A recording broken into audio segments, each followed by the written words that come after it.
घने जंगल के ठीक बगल में एक छोटा सा गांव था। उस गांव में शारदा अनामिका नाम की गरीब सास बहू रहा करती थी। उनके पति प्रसाद और रमेश मजदूरी का काम करते थे, पर उन पैसों से उनका गुजारा ठीक से नहीं हो पाता था।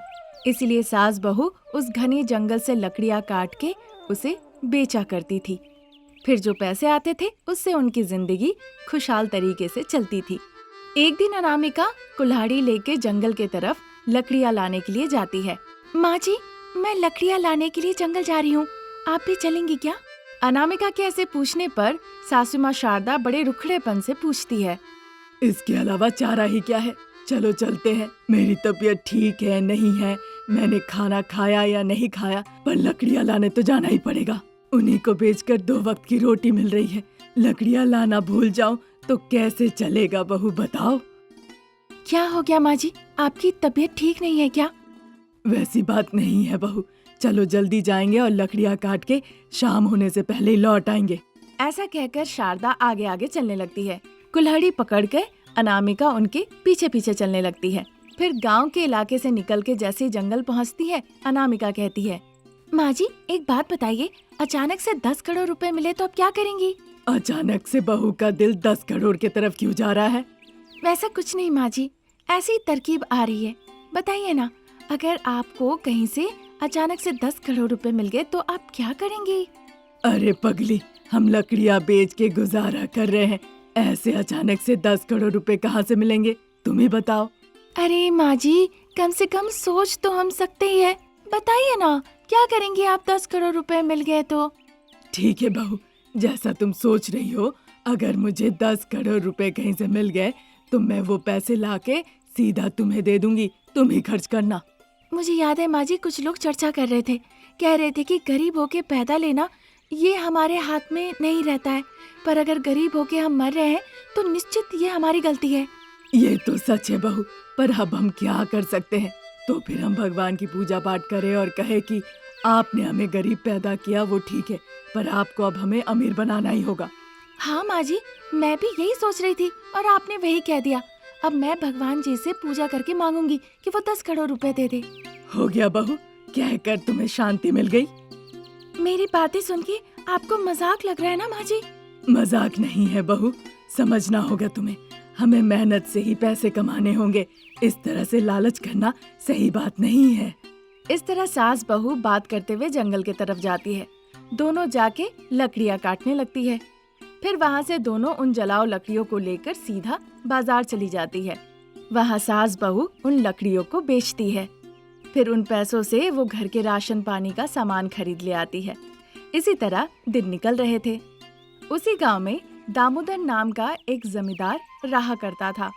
उसके पिताजी ने जो जमीन किसानों को दान में दिया था, वो पैसे और सोने का प्रलोभन दिखाकर उन किसानों से वो जमीन वापस ले रहा था और उन्हीं जमीनों को पैसे लेकर लीज पे दे रहा था और लोगों के ऊपर हक दिखाने लगा था। अब जमींदार की नजर सास बहू की जमीन पे थी।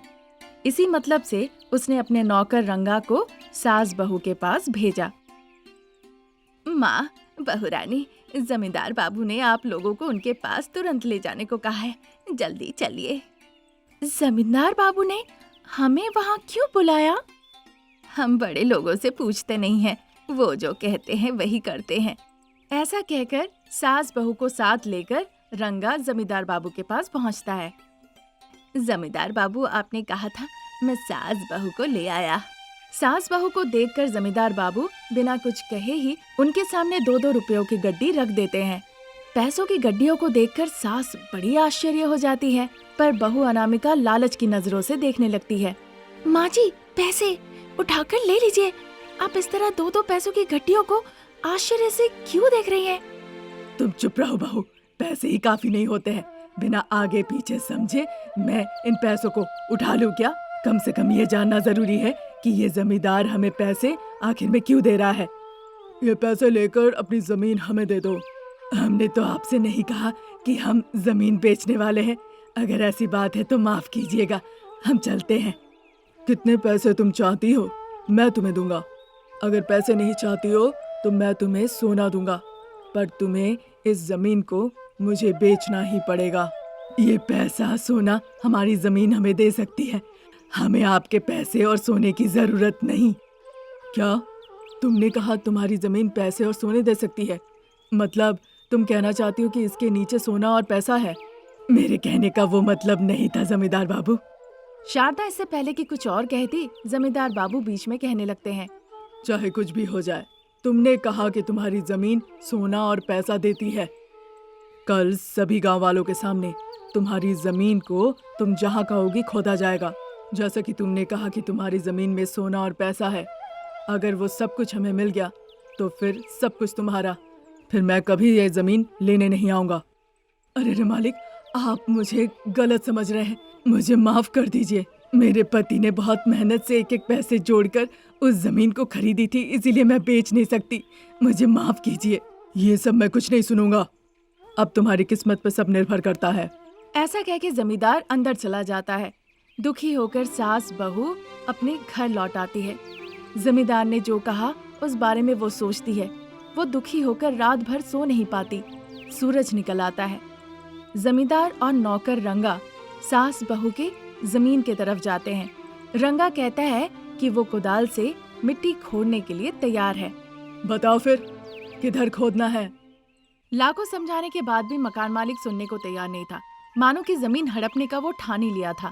ये बात शारदा अनामिका समझ गई थी। शारदा जमीन के बीच में खड़े होकर भूमि देवी से प्रार्थना करने लगती है। रंगा जमीन खोदने लगता है। थोड़ी देर बाद जमीन के अंदर से 2 मटके निकल आते हैं। उनमें से एक घड़ा धन से भरा हुआ था और दूसरा घड़ा सोने से। रंगा आश्चर्य होके उन घड़ों को जमीन पे लाके रखता है। जमींदार बाबू भी बड़े आश्चर्य होके देखने लगते हैं। थोड़ी देर बाद, तुम्हारी सास और तुम्हारी किस्मत अच्छी है।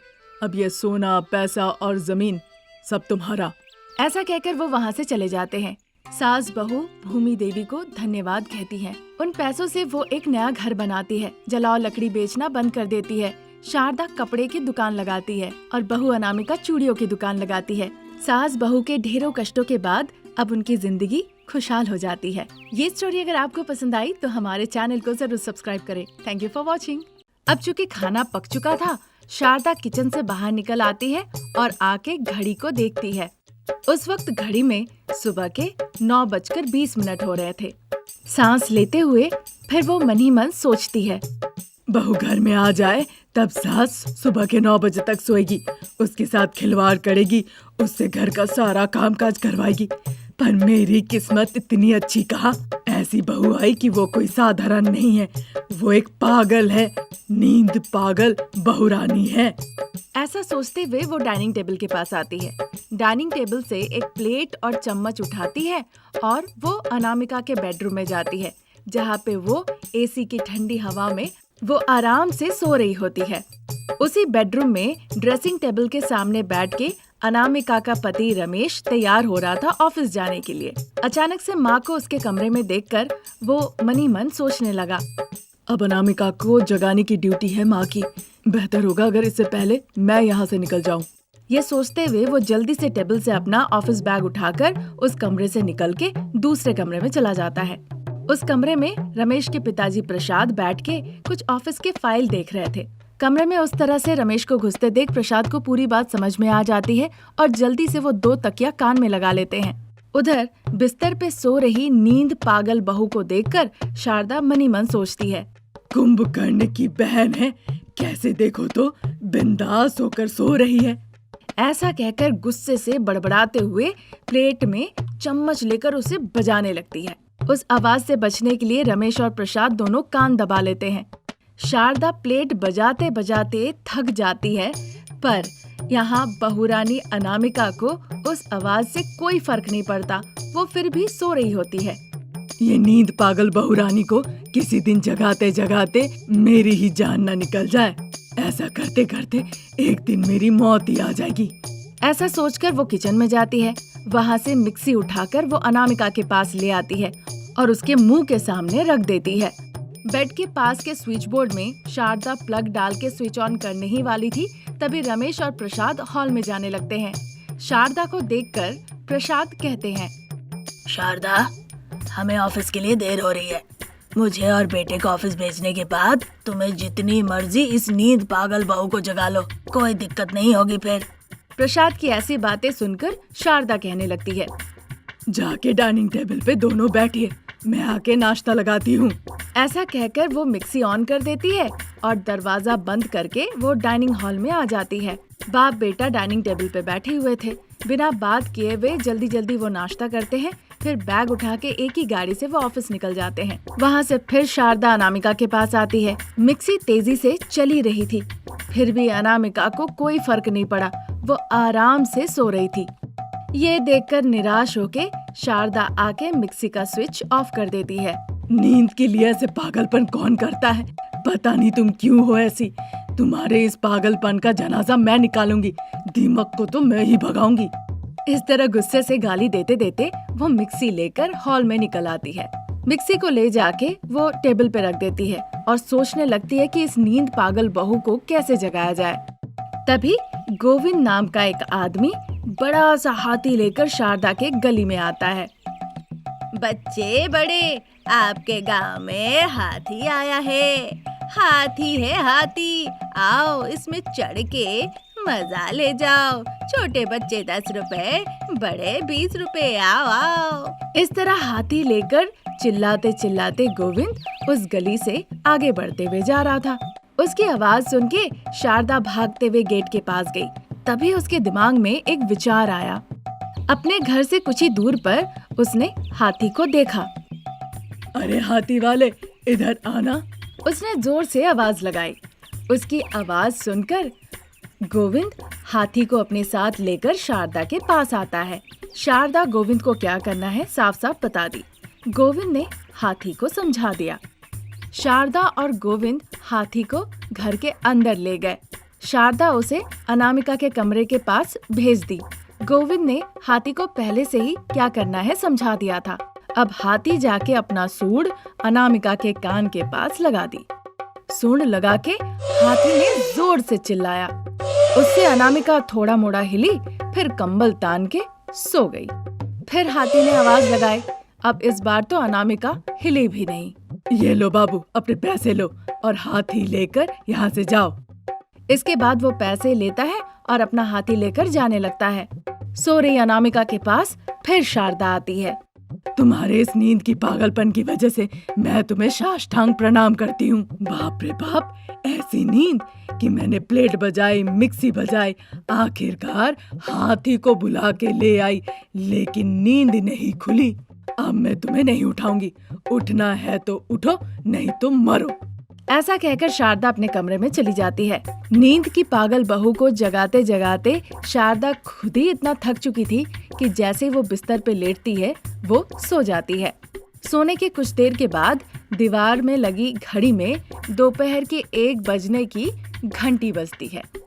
वो आवाज सुनकर जैसे ही शारदा हॉल में आती है तो देखती है नींद पागल बहू उठ के डाइनिंग टेबल पे बैठ के खाना खा रही है।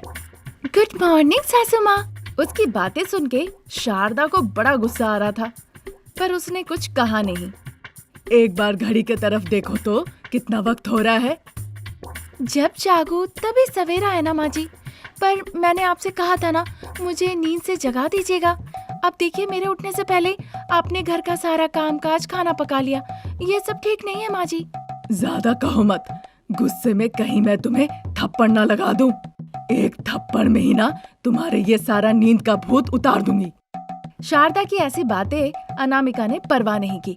वो चुपचाप अपना खाना खाने लगी और ये सब करते हुए शारदा उसे गुस्से से देखने लगी। ऐसे गुस्से से ना देखिए माँ जी, अभी उठी हो ना, घर का क्या काम करना है, क्या पकाना है बता दीजिए, मैं कर दूंगी।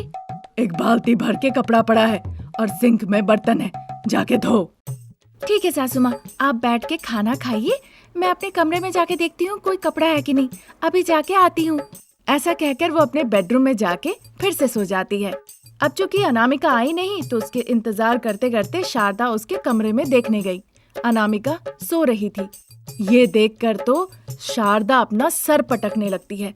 ये स्टोरी अगर आपको पसंद आई तो हमारे चैनल को जरूर सब्सक्राइब करें। Thank you for watching.